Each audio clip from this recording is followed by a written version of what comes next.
Interesting audio stories with meaning? Subscribe to the channel. It will help me a lot in development. And now, we begin. My name's Howard. I'm 78 years old, and I've lived a quiet life in a quiet town in Nebraska. But there's something I've carried with me my whole life. Something my grandfather told me when I was just a boy. A story I've never been sure I should believe, but one that's shaped the way I see the world ever since. You can decide for yourself whether it's true. I'm not here to convince you. I'm just here to tell it the way he told it to me. My grandfather, Robert Langley, was a calm man, quiet. He worked with his hands most of his life. But during a few critical years in the late 1950s and early 60s, he served deep underground in a government facility that officially didn't exist, a nuclear missile launch bunker built into the earth like a tomb. He never told me exactly where it was. That part was still classified, even long after the war that never happened. But he told me what happened there one day in particular. He was what they called a missile launch officer. His job was to monitor the radar feeds, verify targets, follow launch protocols, and, if the order ever came through, turn his key. If the red light flashed, he and the officer next to him would both have to insert their keys and turn them at the same time. That was the way the system worked. No hesitation, no time to think. Just do what you're trained to do. He told me that back then, during the Cold War, fear was in the air like electricity. It hummed through the walls. Everyone was waiting for something terrible to happen. Every day felt like a countdown. And they all knew that if the order came through, millions, maybe hundreds of millions of people would die. Cities turned to ash, skies blackened, civilization gone in a flash of white light. It was sometime in 1962. He never gave me the exact date, but I've always believed it was during the Cuban Missile Crisis.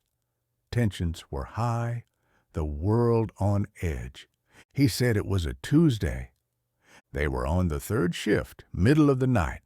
The bunker was dim, lit by humming fluorescents, cold steel everywhere, machines buzzing and clicking, the air filtered, recycled. You lose track of time down there, no windows, just clocks and alarms. That's when it happened. An alert came through on the main screen, multiple incoming projectiles detected. Trajectory, United States. Time to impact, 28 minutes, then 26, then 24. The system kicked into high alert. The room turned red, buzzers blared, and then the launch protocol activated. Orders came in to prepare for full-scale retaliation. They had a direct line to NORAD, to the Pentagon. He said his commanding officer had already opened the safe, pulled out the code book, verified the launch authorization. His hands were trembling. Everyone's were.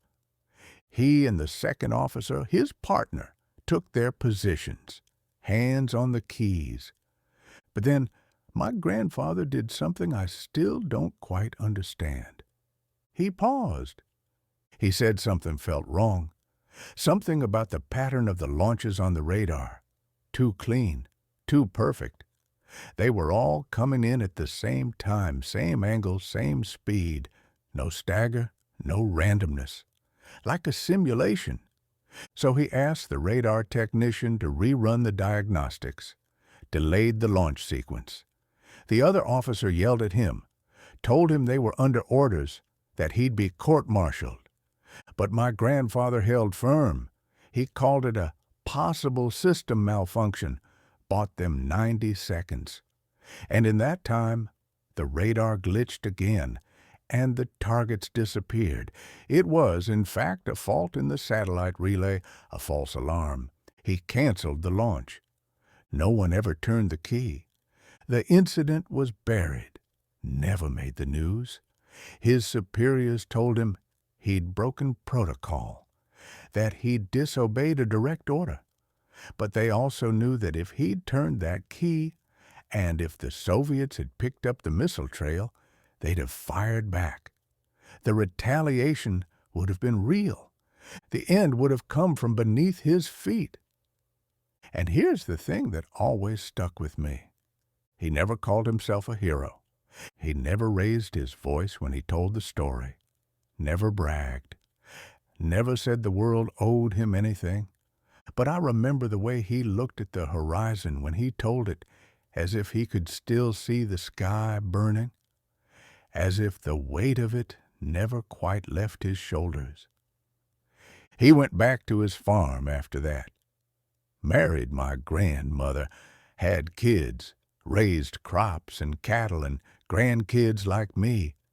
Quiet life, ordinary life. But every once in a while, when the news talked about new missiles or war in some far-off place, I'd catch him looking out the window. Not scared, just tired. Like a man who knew how close the edge really was. I'm telling this story now because I think about it more often as I get older, about how much of our lives are balanced on decisions made in silence by people we never see. I don't know if every word of it was true. Maybe some of it got mixed up in his memory. Maybe he wanted to be more than a farmer in the eyes of his grandson. But I do believe he made a choice that day, a choice to wait, to question, and that choice might have saved everything.